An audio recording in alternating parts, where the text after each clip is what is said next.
there were a few kind of aha moments. One of them was when I interviewed Robert McFarlane, which took about 18 months for him to agree.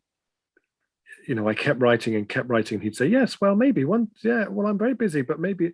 In the end, after 18 months, he wrote and said, I must commend you on your persistence. Let's talk. So we finally had a conversation. And in that conversation, he said, imagination is, to a degree, is a function of privilege.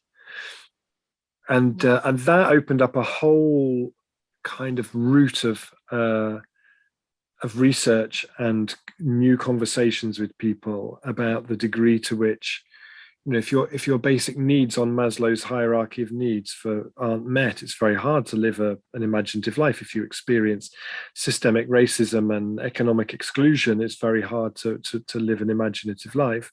So that was one. I think the research around about how imagination needs limits was so interesting to me. It was something I'd never thought about before.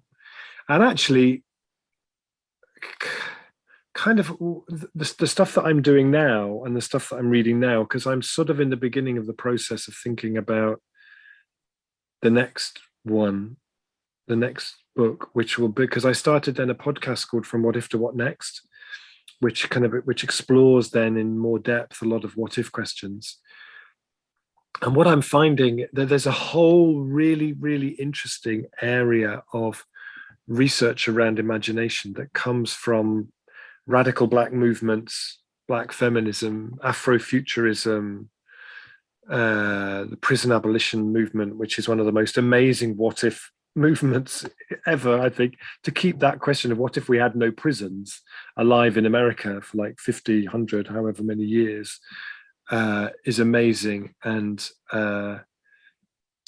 so it kind of always keeps leading me to lots of different things. And the podcast has been a really nice opportunity to kind of explore a lot of those things in more depth as well. So it wasn't like I did the book and then that's finished. The book was a kind of a snapshot of where I was at that point in this process of inquiry and in this investigation, and it's continuing and ongoing and becoming ever more fascinating to me. And actually that question that I had when I sat down with friends in a pub about 2 years ago, when I said, is anyone going to read a book about imagination? Is that something?